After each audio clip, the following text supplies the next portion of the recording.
Hey, so we're going to talk tight end, but first, some breaking news about one of the top tight ends in the league. Chris, I don't know if you got this notification. I just did, but it's official. No, what? Brock Bowers, ACL, Trey McBride, hamstring, George Kittle, Achilles. Like, what happened? What happened? No, no, like it's official. They're engaged. What? Who? Travis Kelsey, Tay Tay. It's official.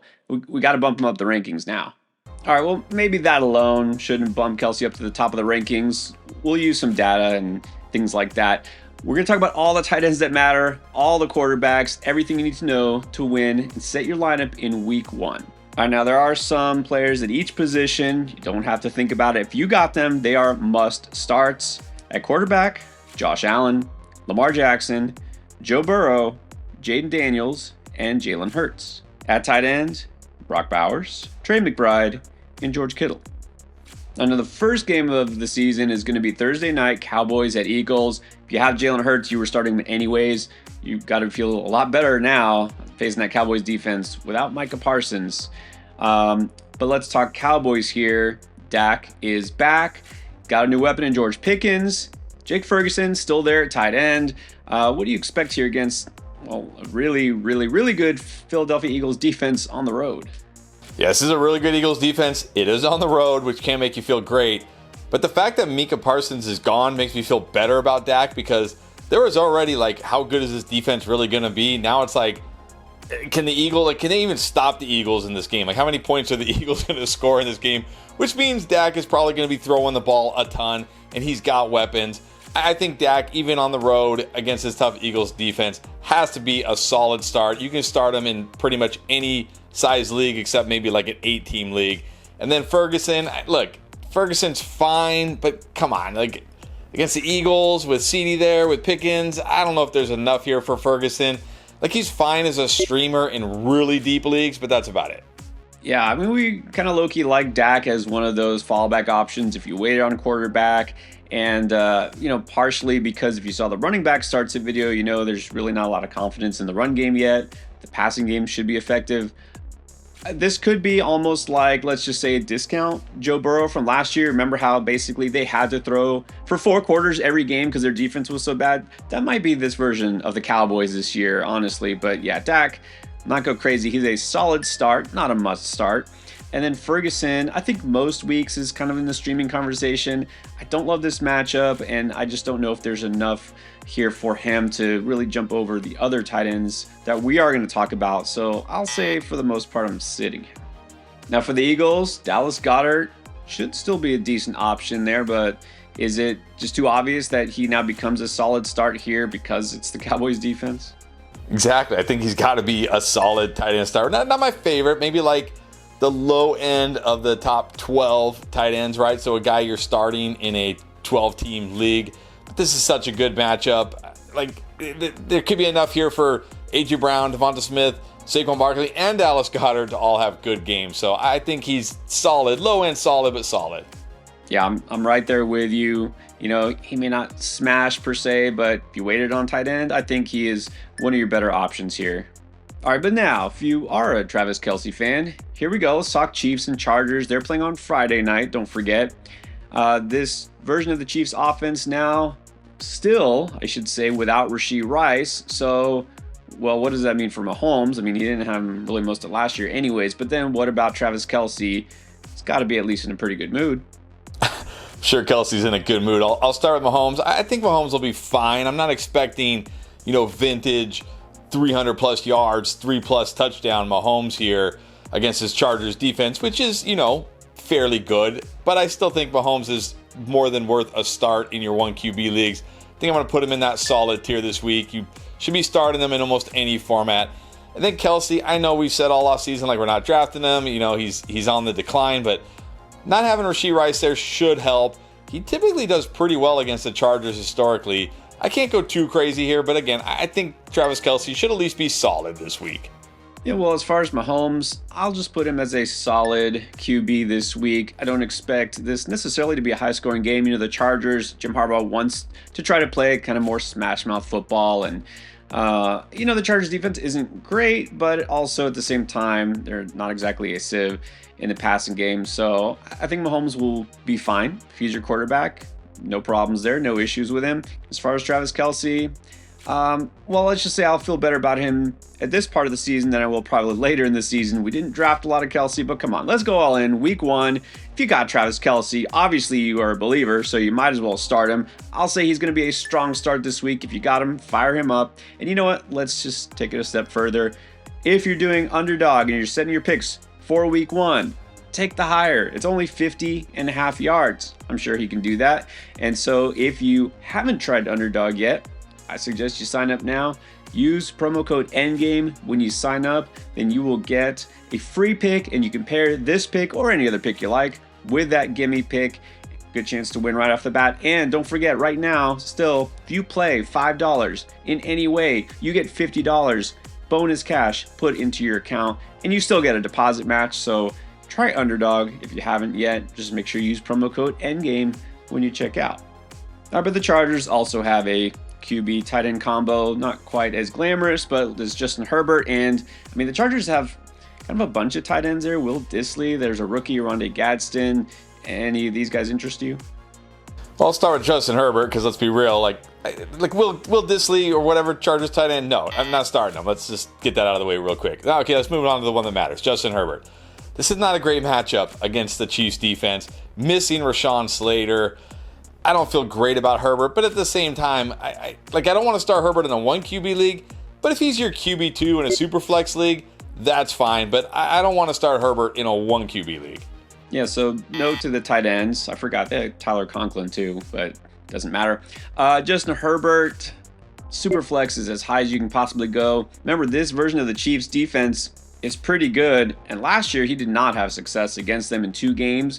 Justin Herbert faced Kansas City.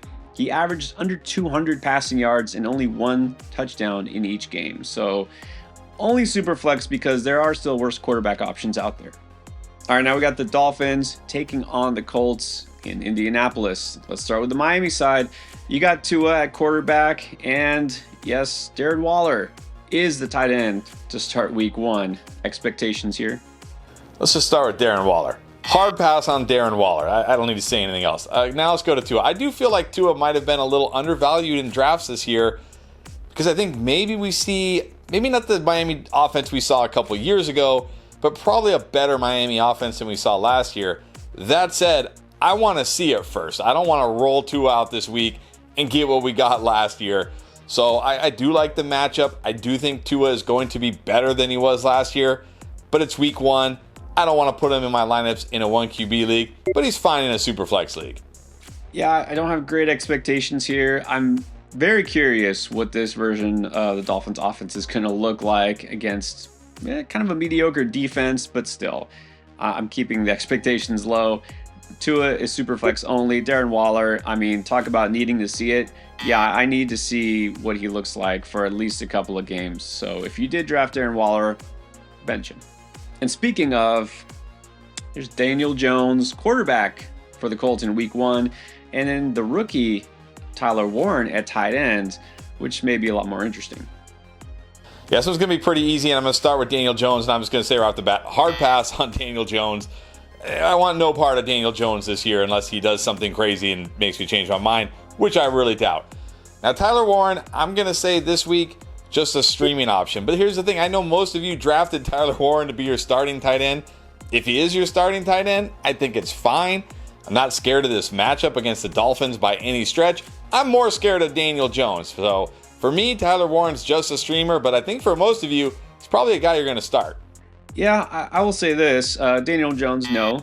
Let's move on. Tyler Warren, if you did draft him, it's okay. You don't have to start him in week 1. You could stream another tight end that you have more confidence in. And, maybe there's somebody we name later on here in one of these matchups that's available on waivers. If not, it's okay. Just keep your expectations low. So I'm just going to call him a streamer as well. Now, Steelers are going to face the Jets this week, and we got 2 new quarterbacks here for both teams. Aaron Rodgers in Pittsburgh instead of the Jets, and he's got a new tight end in Jonnu Smith, and then an old tight end in Pat Freiermuth. Are you worried that these two guys are going to kind of eat into each other's targets, or are you just more worried that Aaron Rodgers is their quarterback? How about C, all of the above? I'm not starting Johnny Smith. I'm not starting Pat Freiermuth. I mean, Arthur Smith likes to play games with his players, play games with us. Not even dealing with this. And then Aaron Rodgers, I mean, is he going to be motivated to play the Jets? Is the Jets defense going to be motivated to just destroy him? I don't know, but I do know this. A hard pass on Aaron Rodgers. Yeah, I'll slap the hard pass label on him too. I'm not really sure if Aaron Rodgers is motivated to do anything these days, but he's showing up for one final paycheck. I low-key wouldn't be surprised if Jonnu Smith is like the leading fantasy point getter for the Steelers in week 1, but that would still mean maybe like 9 points. I'll pass on him for now, and Freiermuth is definitely a pass. Now for the Jets, what about Justin Fields? I know you talked him up. You say he's one of those guys, if you did wait, till the middle rounds for quarterback, a lot of times he was your target, has that weekly upside, but does he have it this week? And, at tight end, he's got a rookie.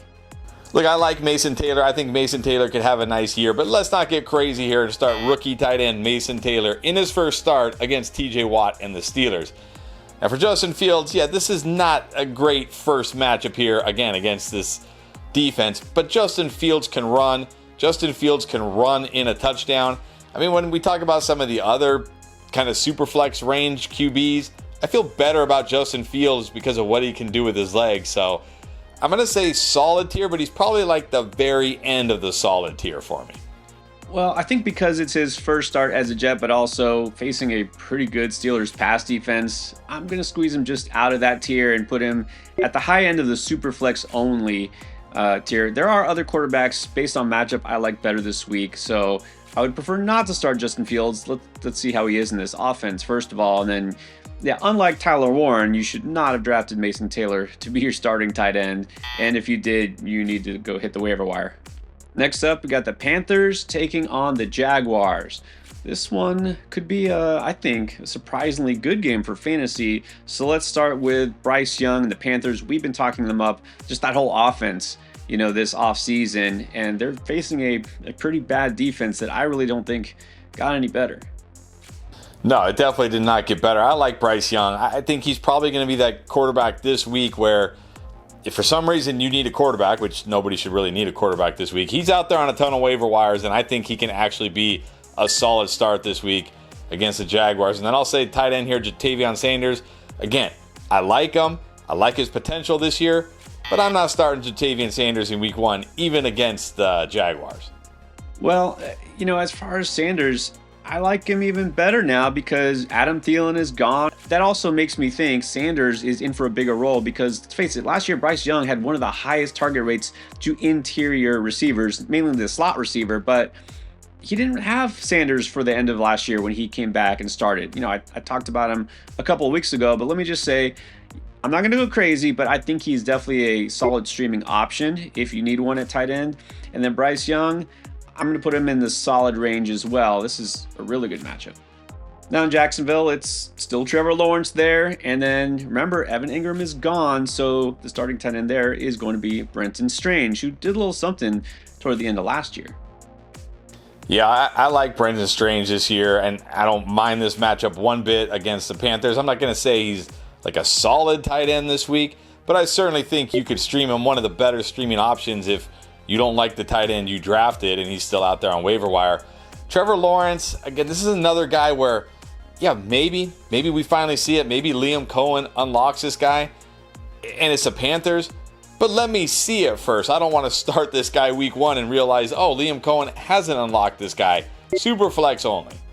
Yeah, I definitely need to see more from Lawrence. Here's the one thing is he just doesn't run at all if he doesn't need to. Thought he was a lot more mobile coming out of college, but he just wants to throw it and, throw it to the outside receivers a little too much. He doesn't check it down. He doesn't make enough good decisions for me really to think he's ever going to be more than a super flex option, but here we go, week 1.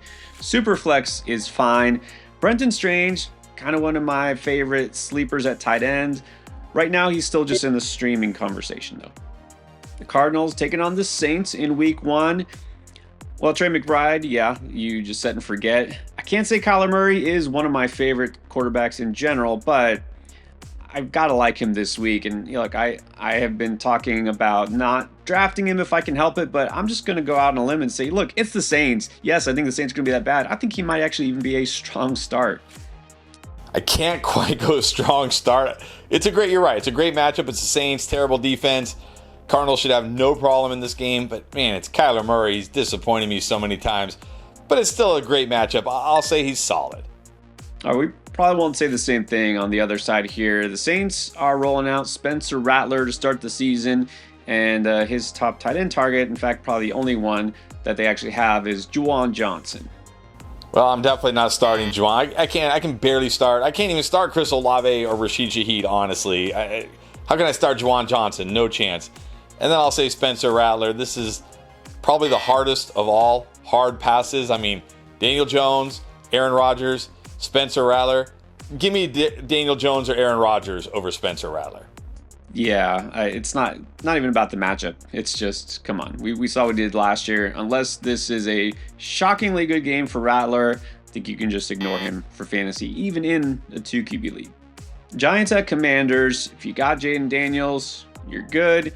On the Giants side right now, it's Russell Wilson at quarterback, and his tight end is going to be Theo Johnson. I remember him. Got hurt a little bit last year, but now he's back. Had a good camp. Does any of this interest you? Theo Johnson, I like him. I've drafted him a lot in best ball as like my tight end 3, but again, I've drafted him as my tight end 3. Not starting Theo Johnson in week 1. Same with Russell Wilson. Look, you want in Superflex, Russell Wilson should be fine here. I mean, the Commanders' defense doesn't like completely scare me away from Russell Wilson. He's got Malik Neighbors. He can always throw that deep ball to like Darius Slayton or Jalen Hyatt if he's out there. So I think Russell Wilson fine in Superflex. Agree. I think Russell Wilson can be fine. Look, he can still throw the deep ball. He wasn't really that bad last year. I blame Arthur Smith for most of what happened in Pittsburgh, so I think he's got just enough that he can get you by, get you some points. Theo Johnson, let's see it at least for a couple games first. Now, don't forget Washington. They have old reliable Zach Ertz. Do you feel like he's got a big role in this game? I do. I feel like he's solid. He was solid almost every week last week, and I've talked about it. I think Terry coming off an extended no training camp is going to be a little bit limited in this game, whether it's snaps, routes, or just his production. So I think that makes Zach Ertz at least solid, like low end solid. I feel like he should be pretty solid, but I remember this and I looked it up, and the Giants were actually for some reason really tough against tight ends last year, and their defense is actually maybe a little bit better than it was last year, and the defense wasn't the problem, right? I might change my mind if I hear something about Terry maybe being limited because he missed so much time. Then I'll say, okay, I'll slide him up there. Right now, I'll say he's a streaming option. He didn't do that great in his 2 games against the Giants last year. In the second one, he only had 1 catch for 5 yards. So I think he's fine, but I just don't expect a big game. All right, now let's talk Bucs and Falcons. This could be a tricky one for Baker Mayfield. You know, you expected if you drafted him, you don't really have to think too much about it, but man, is anybody besides Mike Evans still healthy there? Oh yeah, they have a rookie receiver. And Cade Otton, the tight end, who we would talk about now, he might be questionable heading into week 1. He's battling all sorts of injuries. I mean, do you consider not starting Baker Mayfield? No chance against the Falcons. I mean, he's got Mike Evans. That's enough right there. That's enough. That could be, 3 touchdowns right there to Mike Evans. But he's still got like Bucky Irving out of the backfield. Igbuka will be involved. They've got other weapons here. I'm not like completely worried about Baker Mayfield. And look, he sneakily runs a little bit too. He can even run in a touchdown. It's the Falcons. I'm saying strong start for Baker Mayfield. Cade Otton, if he plays, I guess he's streamable because again, they're lacking a lot of receivers right now. But I mean, Cade Otton, like he was only really good for a few games last year when both Godwin and Evans were out. Yeah, so with Otton, what I read doesn't sound very promising. He might play, but I don't really expect him to do much, so I would just rather sit and take my chances elsewhere. It's not like he has the highest ceiling. As far as Baker Mayfield, I'll say he's still a solid start because you're right, he can get by. I mean, he doesn't have Chris Godwin. Well, he didn't have Chris Godwin, for a lot of time before last year and etc. I don't expect a huge game, though, because, I mean, really, Mike Evans, he can get him by, but still, just don't feel like this is a big game because he's really kind of lacking some options. They might try to establish the run a little bit more. What about the first week 1 start for Michael Penix Jr.? And he's got Kyle Pitts there. Well, I'm going to be cautiously optimistic, I guess. I'm going to say Penix Jr. just a super flex start again. I don't want to have to start this guy in my 1 QB league. Let's see it first, right? Let's see it. And then Kyle Pitts, same thing. I know a lot of people saying, like, this is it. This is the year, like for the 4th straight year or however many years it is. This is the year, and maybe it is the year, but I don't want to find out with him in my lineup in week 1. Streaming option only. You know, with Kyle Pitts, honestly, these days, there's so many, you see like league winner or this is it, this is the year. And I honestly can't tell half the time if they're serious or sarcastic. And I think it's about a good mix of half and half. You could stream him. You could start him if you want to. If you waited on tight end, sure. But that's about it.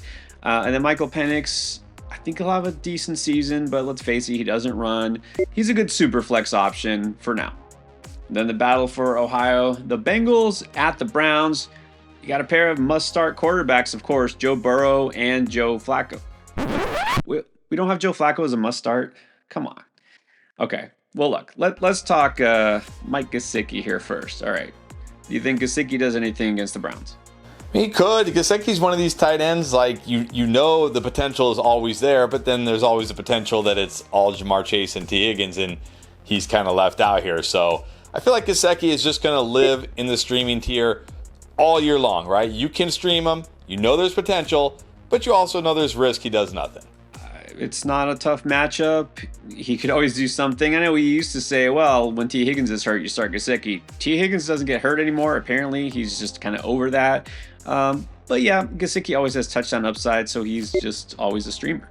All right, real talk though. Joe Flacco and David Njoku, who we know we both like, against this Bengals defense. I mean, come on.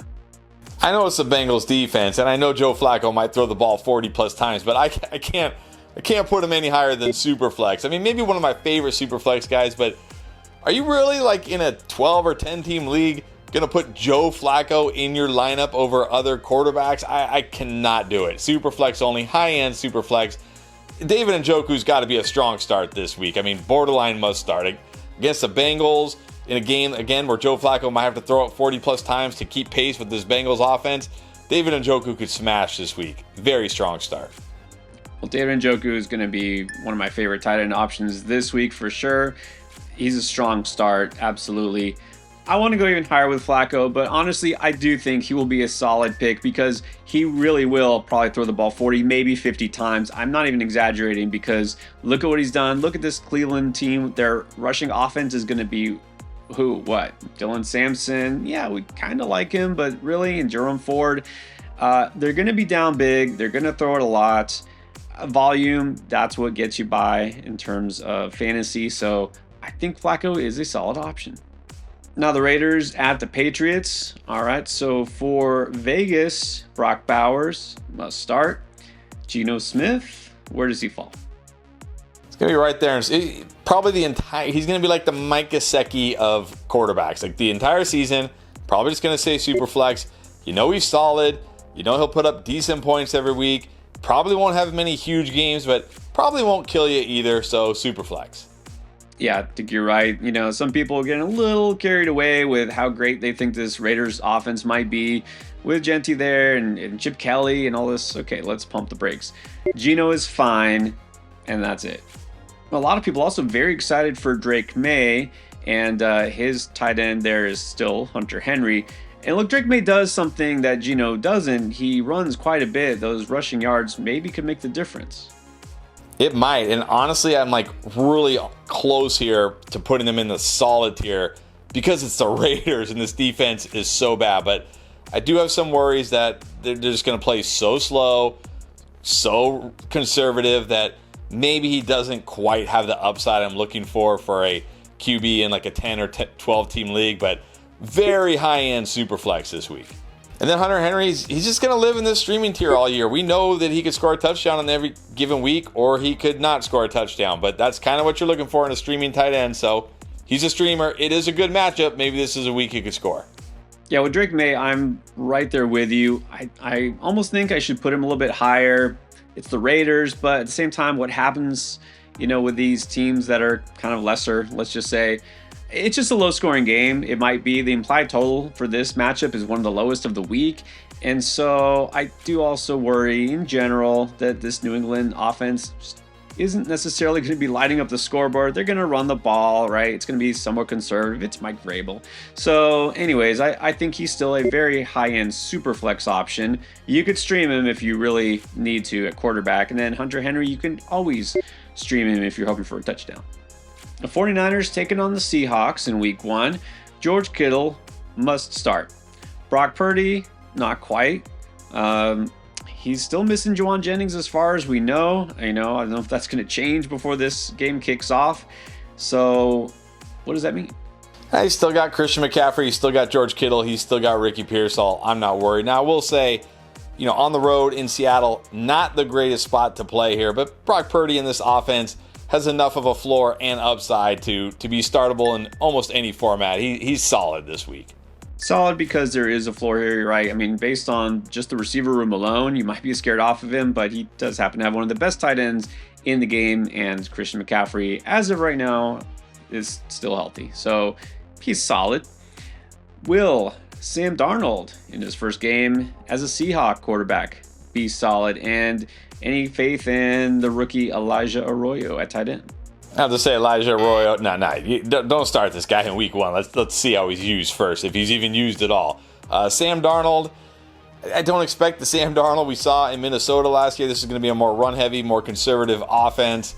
But if it's a super flex league, you can start him, but not enough upside here for a 1 QB league. Yeah, I've had my reservations about Darnold, throughout the draft season. They're at home. 49ers defense is not quite dominant like it used to be, but he is more on the lower end of the super flex tier for me. And Arroyo, I love him, but yeah, it's going to take some time before he's really fantasy relevant. So Titans at Broncos. Big story here is the debut of the number 1 draft pick, Cam Ward. Unfortunately for him, it's on the road against the Broncos. So got Cam Ward and then his tight end, Chig Okonkwo. Can't feel good. I mean, I like Cam Ward. I think he's going to have a nice year this year, but what a brutal way to start. I mean, thanks a lot, NFL schedulers. I can't start Cam Ward on the road in Denver, his first NFL start. I can't do it. As far as his tight end, Chig, I like Chig. But again, if Cam Ward isn't going to have a good game, is Chig really going to do much? I think he's just a streamer. Yeah, well, I'll just say with Cam Ward as high as I am, I'm also realistic. You can't start him. Honestly, even in week 1, if you're in a 2 QB or super flex league, I would go like a Daniel Jones over him because he's got rushing upside. He can do something. You don't have to worry about, okay, well, maybe you do kind of have to worry about like a 2 or 3 interception game with Daniel Jones, but with Cam Ward, we don't know what we're getting. So just sit him.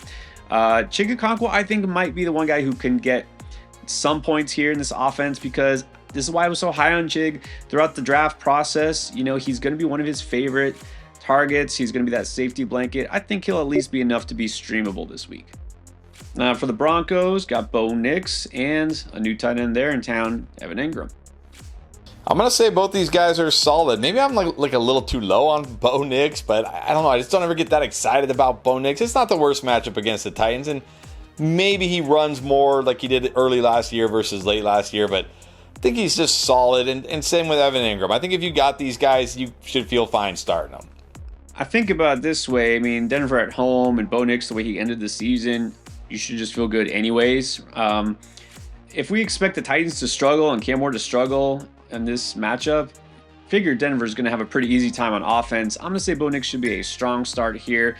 And then with Ingram, I know I was actually really high on him as well, but I'm only going to put him as a streamer because I don't know exactly yet how he fits into this offense. I don't feel like he's necessarily going to need to get peppered with targets. And one thing about the Titans defense, they try to keep everything kind of in front of them. Tight ends don't usually thrive against that defense. So Detroit is going to take on Green Bay. Should be a very good matchup here. And now this one, things have changed because all of a sudden, this Packers defense got just a little bit of a boost with a guy named Micah Parsons. Not sure exactly how much he's going to play in his first week as a Packer, but what does that mean for Jared Goff? Yeah, I don't expect Parsons to play a ton. Remember, the trade just happened. I mean, how much can he really play here? But this is a tough, on the road, in Green Bay, like, this is not a great spot for Jared Goff. But at the same time, Jared Goff's been really good the last 2-3 years in Detroit. Not my favorite solid QB this week, but if you have him in a 1 QB league, you should feel fine. And then Sam Laporta, like, I don't think we're going to see a Sam Laporta that was as bad as we saw last year. Maybe not a Sam Laporta as good as we saw 2 years ago. Maybe somewhere in between. But if you got Sam Laporta, he's solid. You're starting him. Yeah, so we always say road Goff isn't the same as home Goff. He sort of dispelled that late last year, but for the most part, would prefer he's at home. Last year also at Green Bay, not a good game. But I think he'll be fine here. I'll put him in that solid tier. He'll pass it plenty. It's still a good offense. And then Sam Laporta, he's probably going to always kind of live in that solid tier as well, unless he has a plus matchup. Now, what about the Packers here? You got Jordan Love. His tight end is Tucker Kraft. And Jordan Love might be without Jaden Reed, one of their top targets. Yeah, I don't love Jordan Love this week. No pun intended there. But the Lions have a good defense. He's missing Jaden Reed. He's got a rookie wide receiver. I think it's going to be another slow start to the season for Jordan Love this year. I'm going to say Superflex only for him. I do really like Tucker Kraft, though. I think Tucker Kraft has tremendous touchdown upside every single week. I think he's going to be involved again. When you got receivers where there's no true alpha, although I think Golden can get there, that usually benefits the tight end. So I'm going to say Tucker Kraft is solid. Well, I'm going to put Kraft as a strong start. The reasons you just mentioned. Reed, even if he plays, probably not very much, not effective there. Golden could be great this year, but it's his first game. I think Kraft is going to be leaned on a lot. Now, as far as Jordan Love, I think he should at least be solid. I don't think the absence of Jaden Reed will make a big difference to him personally. But one thing is Love, you kind of have to just disregard last year's stats because he wasn't healthy basically since week 1. And they have talked about him even running more, and that might help his fantasy value. We know Detroit likes to get into shootouts, so I think Love should be pretty solid. Now we got the Texans at the Rams, starting Houston, got CJ Stroud, you got Dalton Schultz. Yeah, I like CJ Stroud this year. I think he can bounce back. But that being said, even against the Rams, which don't have a fearsome secondary, but they do have a good pass rush, right? They have some good young pass rushers. And I worry about that offensive line. Let me see CJ Stroud look like the rookie CJ Stroud versus second-year CJ Stroud before I start him. So I'm going to say Superflex only. And then Dalton Schultz, again, another tight end. I love drafting as my tight end 3 in underdog, but again, I was drafting him as my tight end 3. I'm not ready to roll him out this week. If you have to, you can stream him, but that's about it. I'm going to give a slight vote of confidence here to Stroud. He's finally going to get some autonomy at the line of scrimmage. They're going to let him audible and make some calls on his own. And, this is one of those games that I think could turn into a sneaky shootout because the Rams also are a team who can make that happen in their home stadium. So I think with the addition of those receivers, let's face it, not much of a running game. Don't expect them to be able to run. They're going to have to lean on Stroud. So I'll say that he is solid. And I actually think Schultz, for the same reasons, could be solid. And then Matthew Stafford, everybody's worried here and just waiting to see what happens once he actually gets hit. Are you worried enough that you won't even think about him? No, it really has nothing to do with him potentially getting hit and injured. It has more to do with the fact that he's playing the Texans, one of the best defenses in the NFL. And really, what's the upside with Matthew Stafford these days anyways? So, sure, Superflex, that's fine. And then I don't even know who the Tyler Higbee. I don't know. No thanks to any tight end here. Matthew Stafford, you're right. We know there's no rushing upside, not that there ever really has been. And this isn't a great matchup. So he's got great receivers. He's in a great system, but he's just not great anymore. So he's super flex only. Now, Ravens at the Bills definitely could be one of the most exciting games of the week. We don't have to talk quarterback here because obviously if you have Josh Allen or Lamar Jackson, you don't think about it. But let's think about the tight ends. Mark Andrews for Baltimore. And it seems like Isaiah Likely is still definitely hurting. Yeah, I have no expectations for Likely playing in this game. I think Mark Andrews has to be a strong start. We know he's got huge touchdown upside pretty much every time he steps on the field. Plus, he's going to catch passes. He's going to be involved. I think Andrews got to be a strong start. Yeah, it might be the flip side of what we saw last year where week 1 it was Likely going off and everyone's picking him up and Andrews was getting dropped. Well, this time it might be Andrews who has a big week. Yeah, I think he's a strong start as well. What about on Buffalo, Dalton Kincaid coming off kind of a disappointing season? He is coming off a disappointing season, but I expect a better season this year. That said, I don't think you have to start Dalton Kincaid this week. You can stream him. I mean, Khalil Shakir, we're still not sure how much he's going to play, if he's going to play at all. So there's certainly a path here for Kincaid, but it's the Ravens. It's not a great matchup. He's streamable. Yeah, if Shakir was out, then maybe I'd be a little higher on Kincaid, but it sounds like he's trending towards playing. Kincaid, a lot of people making the excuse, well, he was hurt basically all last year. Yeah, let's see that target share bump up first. He's a streamer only. Then the weekends with the Vikings at the Bears. All right, so we get to see J.J. McCarthy for the first time in extended action, and he's going to have T.J. Hawkinson, hopefully for the whole season. Yeah, McCarthy, not feeling great about him this week. I know the Bears aren't like a fearsome defense, but it's slightly improved. But really what I'm worried about here is this is his first NFL start, right? Remember, he missed his entire rookie year with injury. I like to be a little risk averse when it comes to guys making their first NFL starts, even ones playing under Kevin O'Connell. So I'm going to say, like, Superflex, fine, not the worst matchup, but that's about it. TJ Hawkinson, you got to feel good about TJ Hawkinson. No Jordan Addison. Adam Thielen just brought back in. He's probably going to be limited. TJ Hawkinson should be a strong start at tight end this week. Yeah, I agree. I almost want to put McCarthy as a sit because I would be scared to death to start him. But as I said before, there are some worse options out there, so I guess he's not the worst. And then Hawkinson, I've talked enough about this whole summer and draft season. If you have Hawk, you start him. And finally, very interested to see exactly what Caleb Williams looks like his first game under Ben Johnson. What do you expect here? It's at home against a pretty tough Vikings defense. Yeah, I do expect, and I really hope we see a much better Caleb Williams this year. They're at home. It is a tough Vikings defense, but they are at home. He's got Ben Johnson. I think we're going to see a better Caleb Williams.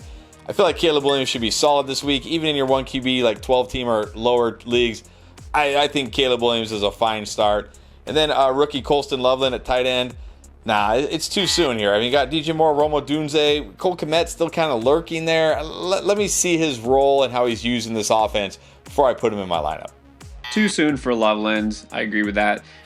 I'm all excited. I want to fire up Caleb Williams and hope for that big game. But the one thing to remember, the biggest knock, I should say, on Caleb Williams last year was taking way too many sacks. And the one thing about Minnesota is, sure, they can give up points sometimes, but they are very aggressive. Brian Flores attacks and he tries to get sacks, and they're good at sacking the quarterback. So let's just wait and see here. I'll say if you did draft him as your QB1, you could go with him. He's, I guess, solid. All right, there you have it. All the quarterbacks and tight ends that you might need to care about in fantasy for week 1. We already broke down running backs and receivers. Everything you need to win and setting your lineup for week 1. It's going to be right here.